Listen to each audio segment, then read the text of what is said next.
Cuídense mucho porque ahí sigue COVID, ¿eh? Ahí sigue todavía COVID-19, ya que estamos muy cansados del tema, pero pues hay que cuidarnos, sobre todo porque las consecuencias después de COVID son bastante distintas. Apenas estamos empezando a entenderlas. Hay una que tiene que ver con la diabetes, por ejemplo. Querido Arturo, te mando un abrazote. ¿Cómo estás? ¿Qué tal, Luis? Muy buenos días, muy bien, muchas gracias.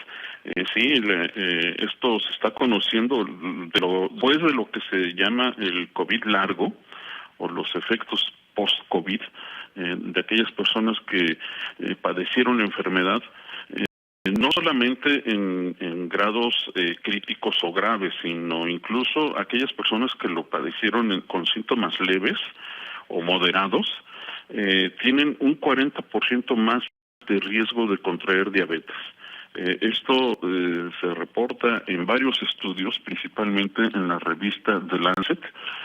Ahí se señala, después de hacer un análisis entre casi 9 millones de personas y 181,000 personas que padecieron la enfermedad, ahí determinaron que los daños en algunas de las células pancreáticas generaron mayor predisposición a desarrollar diabetes entre las personas, sin importar la edad o el grupo poblacional o incluso el grupo étnico.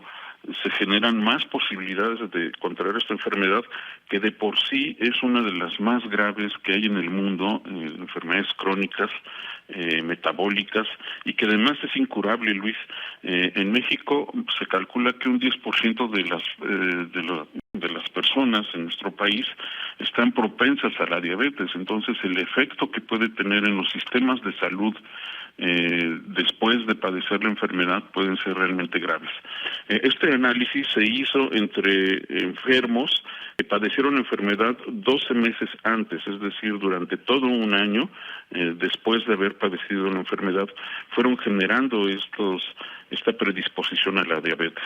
Hay estudios que se han hecho en distintas partes del mundo, Luis, que demuestran que esta relación entre la COVID y el problema de la diabetes, esta enfermedad metabólica, es muy estrecha. De hecho, aquellas personas que padecen la diabetes son propensas a padecer una COVID-19 mucho más grave y severa, y de ahí que se han dedicado a estudiar la manera en cómo afecta el páncreas, que es el órgano que procesa la sangre de nuestro cuerpo, y se han dado cuenta que daña específicamente las células pancreáticas, lo cual predispone no solamente a padecer una enfermedad de COVID-19 más grave, sino a generar, aquellos que no tienen diabetes, a generar la enfermedad.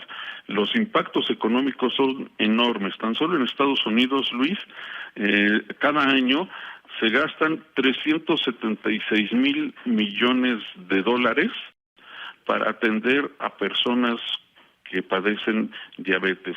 Las cifras en México no se han contabilizado, pero también son altísimas. Es la enfermedad crónica metabólica más grave que se padece en nuestro país, y con la COVID-19, pues mucha gente puede estar con mayor riesgo, claro. Luis.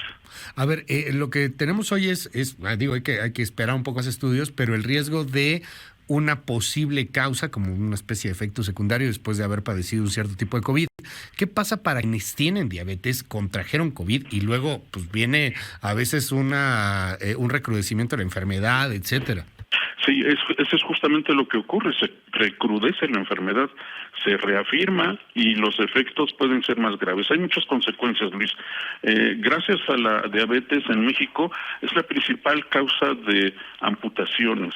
Querido Arturo, muchísimas gracias, y más información en tus redes sociales. Sí, en @Banab, Luis, claro. y por supuesto hoy en su tinta, en MBS Noticias y en sapiensideas.com. Muchísimas gracias, querido Arturo. Luis. Te mando un abrazote, pásela maravillosamente bien.